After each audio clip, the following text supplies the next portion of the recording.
Hello, welcome back to my haunted library and welcome to Vamptember week 3. This month is flying by and I'm having trouble fulfilling all of my own prompts, I have to say. I still haven't finished the second book, Night Thirst, and I'm not going to DNF it. I'm just going to set it aside for a little bit because I really want to start on this book, Immortal Dark, and I want to be able to finish it by the end of the month. So I'm going to start this today. And a couple other things I definitely want to read before the end of the month. I'm going to finish Salem's Lot, which we'll talk about in a bit.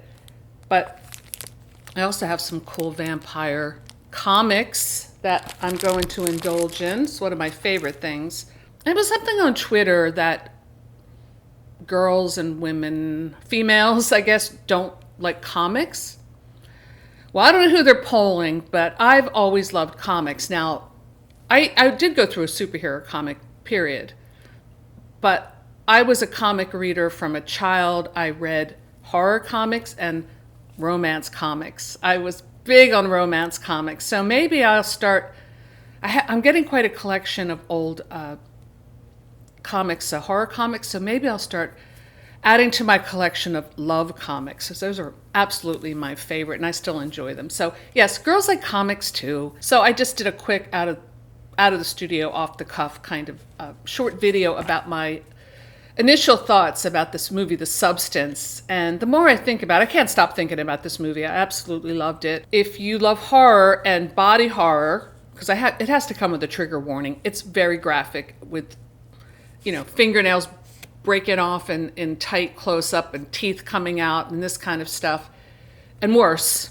I mean, the ending is so wild. It's like a Guar concert or something. I mean, it's so out of control, amazing, over the top. But the more I think about this movie, the more I realize it does have a vampire theme.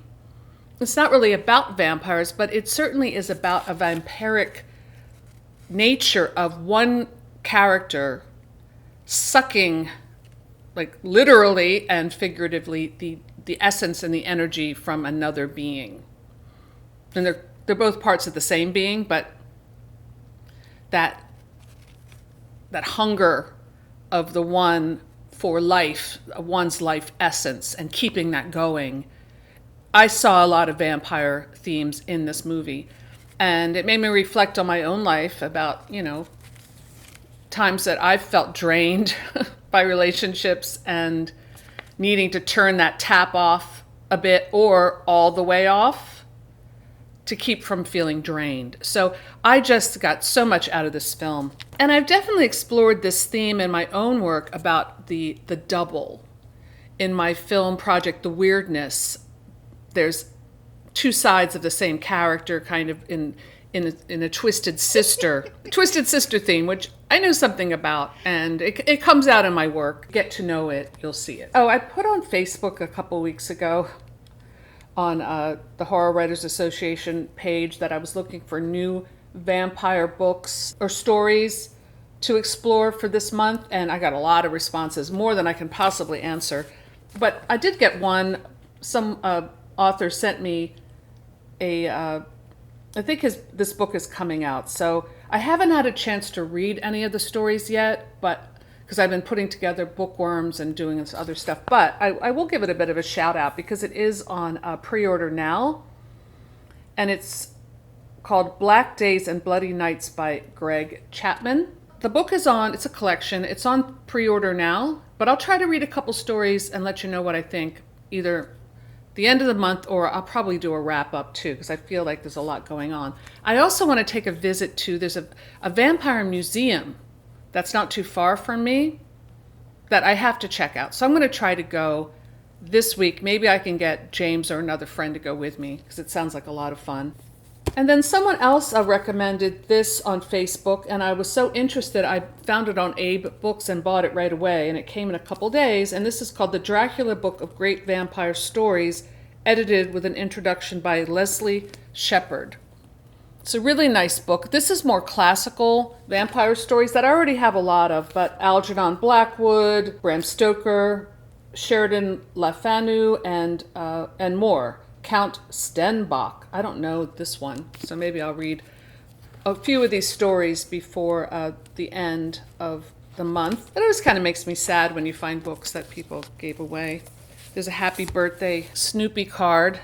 Happy birthday to a sweetie from her sweeties. Sounds like this might have been like a group gift. Oh well, people get rid of stuff or people pass away. Nice illustrations too. It's like a well put together volume. Has weight to it.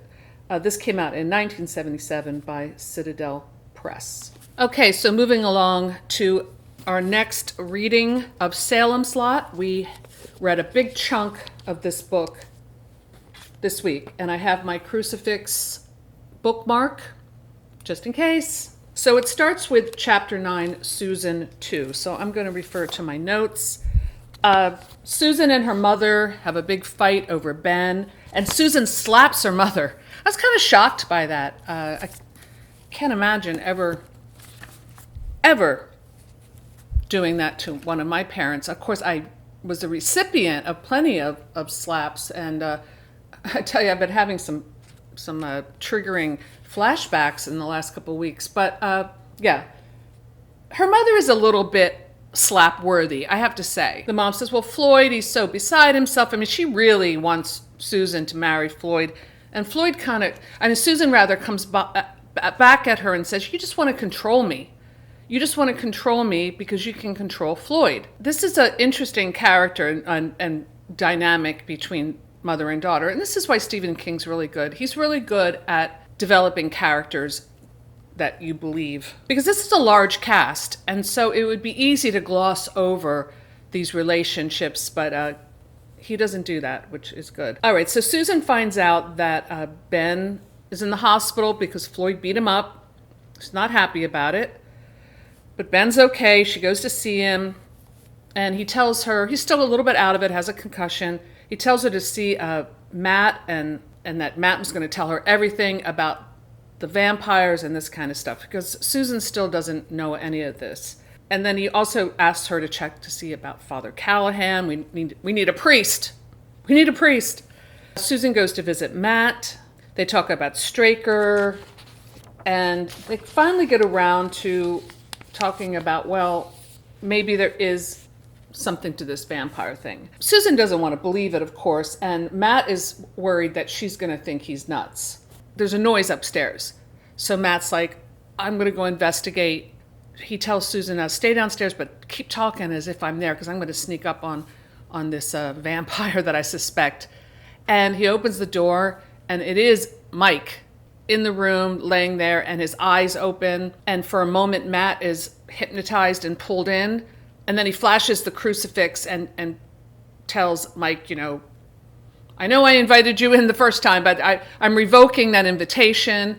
And Mike goes flying through the window, and Matt has a heart attack. Oh, Susan goes up and finds into the room after Matt's heart attack, and she calls the doctor, and he's going to come in an ambulance. But she finds Mike's class ring, and she's scared, and she's thinking, oh, maybe there is something to these vampires. All right, so now we get to chapter 10, The Lot, part 3. There's a lot of information about the town and the town's secrets and the town's people. Danny Glick breaks into the McDougal house and kills the baby, and it's really horrible.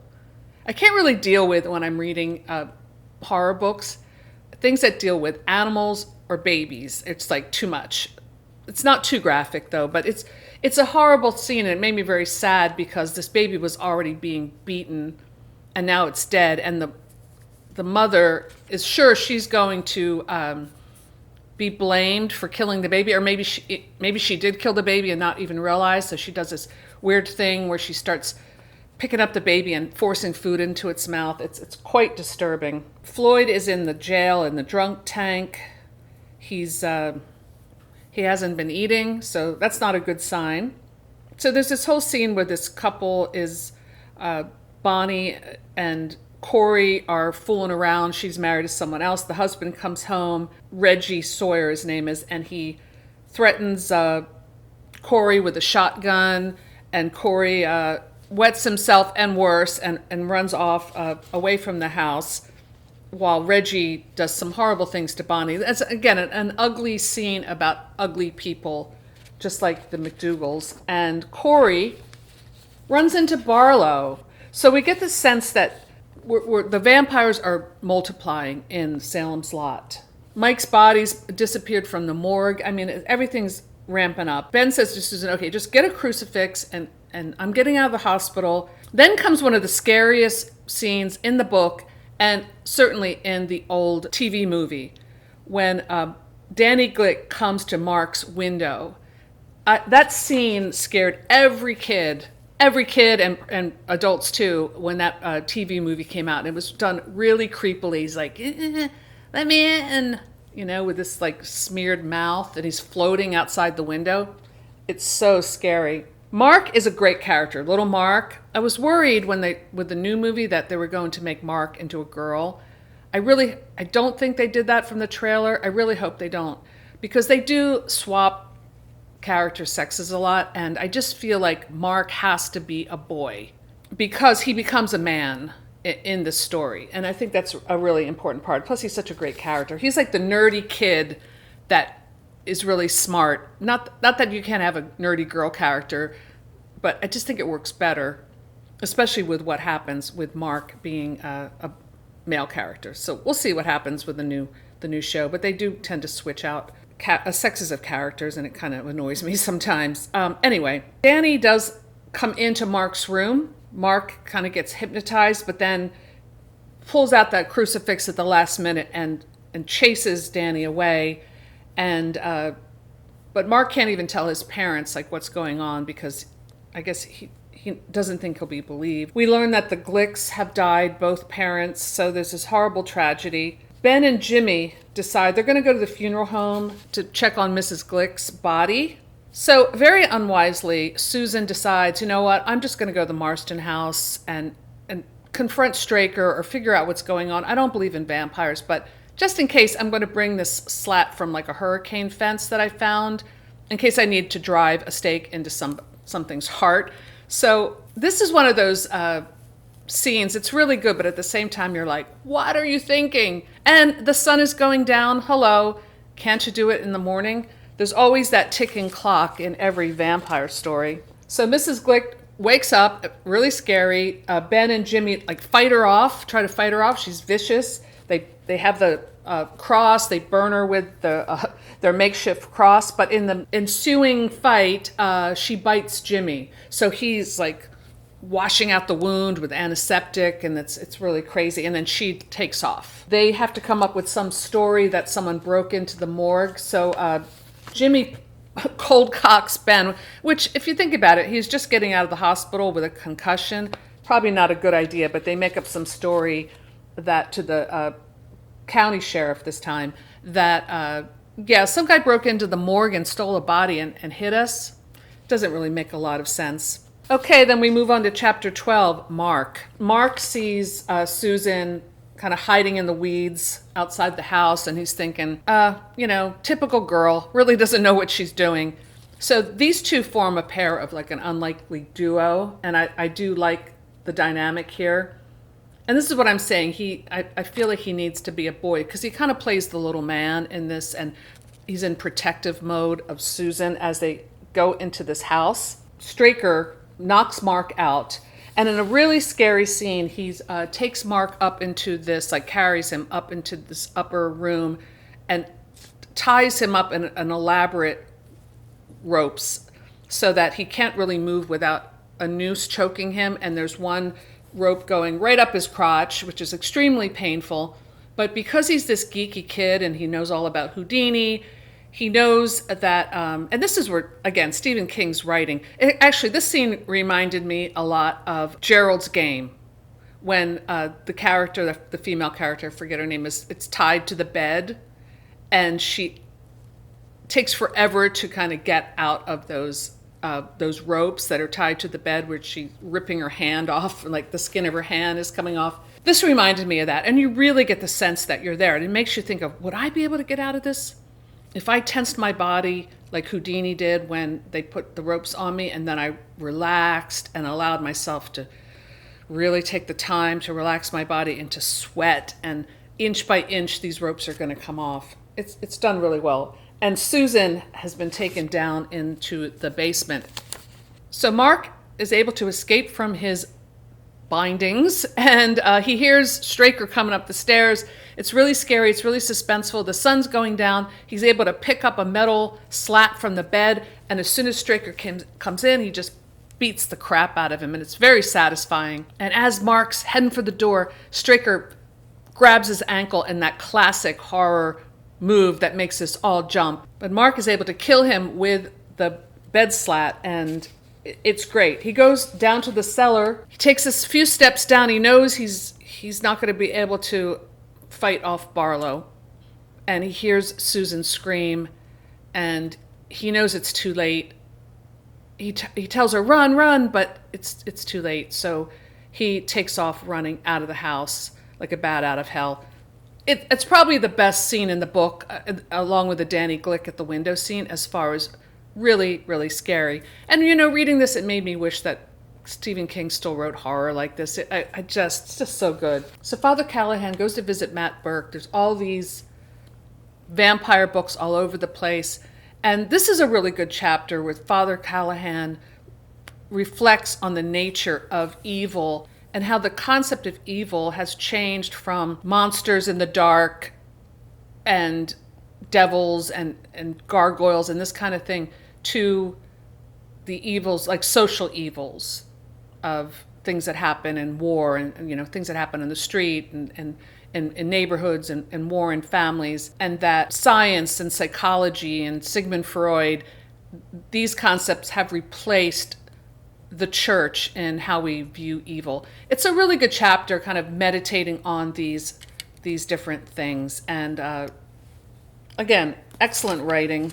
So as Matt and Father Callahan talk about this, Father Callahan starts to find a sense of purpose through this task that has kind of fallen in his lap. And he, even though he's a kind of not a very good man and a drunk, and he doesn't have the greatest faith, he starts to feel like heroic in a way, and scared, very scared. So the chapter ends with him admitting that he's terrified, but he's going to go ahead with this. So now we get this idea that we have this band of men and a boy who are going to fight these creatures of the night. For next week's assignment, we're going to finish the book. So let me know in the comments below if you're reading Salem's Lot, or if you're reading any other vampy books for this month, or watching any good shows.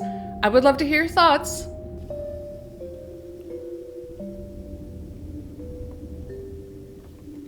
There you go. So that's all I have for today. Thanks for stopping by my haunted library, and I'll see you soon. Bye.